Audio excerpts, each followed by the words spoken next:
আঠারোশো শতকের মুসলিম স্থাপত্যের এক অনন্য নিদর্শন সাতক্ষীরা তালা উপজেলার তেঁতুলিয়া শাহী জামে মসজিদ। প্রায় ২০০ বছর পুরনো ঐতিহাসিক মসজিদটি স্থায়ীভাবে মিয়া মসজিদ নামে পরিচিত। মূল নাম খান বাহাদুর কাজী সালামতুল্লাহ জামে মসজিদ হলেও বর্তমানে এটি তেঁতুলিয়া জামে মসজিদ নামে পরিচিত।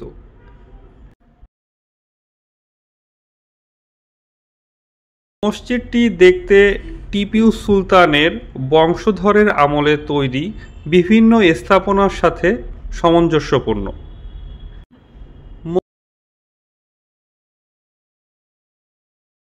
মৌলভী কাজী সালামতুল্লাহ খান বাহাদুর তেঁতুলিয়ার একজন জমিদার ছিলেন।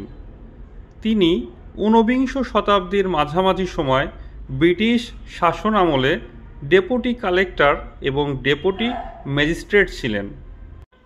জমিদার কাজী সালামতুল্লাহ ১৮ শতকের দিকে এই মসজিদটি নির্মাণ করেন বলে জনসূত্রে জানা যায়। ১৮১৮ সালে মসজিদটি নির্মাণ করা হয় বলে বিভিন্ন বর্ণনায় এসেছে।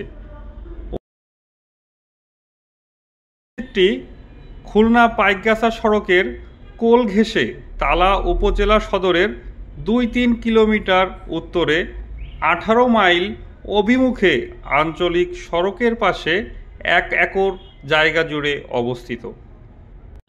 মসজিদটির সামনে রয়েছে বিশাল একটি দিঘি। দিঘিটি ঘিরে স্থানীয় লোকের মুখে প্রচলিত রয়েছে নানা লোককথা।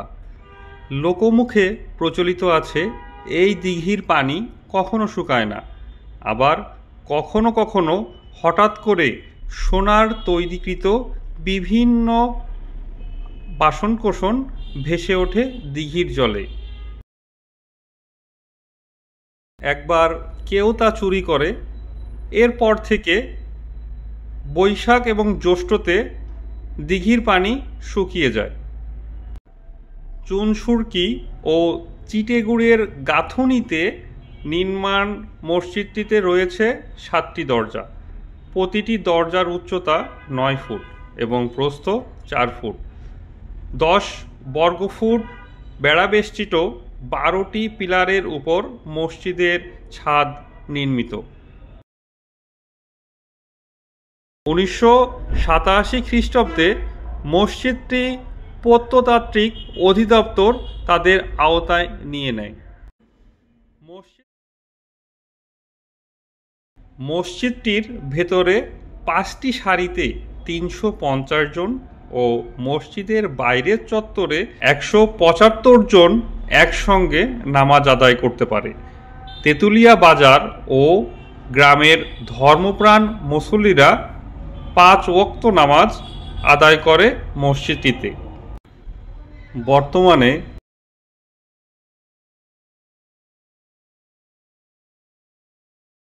অযত্ন আর অবহেলায় ঐতিহ্যবাহী এই মসজিদটির সৌন্দর্য নষ্ট হতে চলেছে। ৭টি মিনার ভেঙে পড়ার উপক্রম।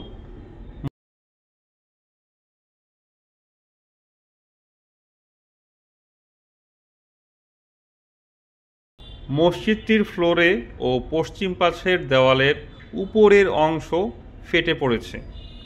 যদি সংস্কারের উদ্যোগ গ্রহণ না হয় তাহলে ঐতিহ্যবাহী এই মসজিদের সাক্ষী তেঁতুলিয়া জামে মসজিদটি কালের বিবর্তনে হারিয়ে যাবে।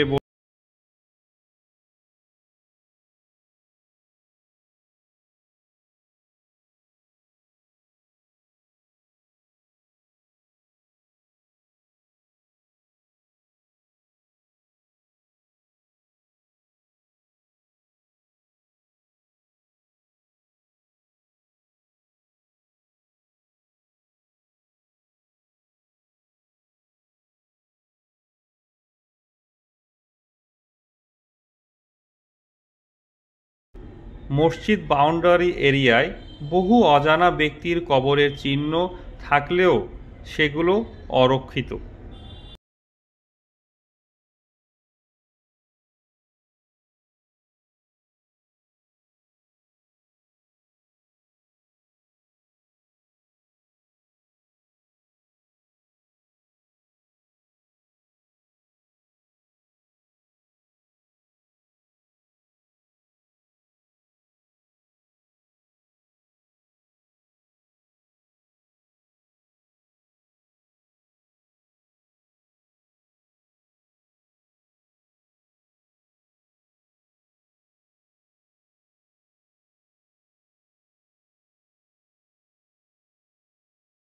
সচেতন এলাকাবাসী মনে করছেন।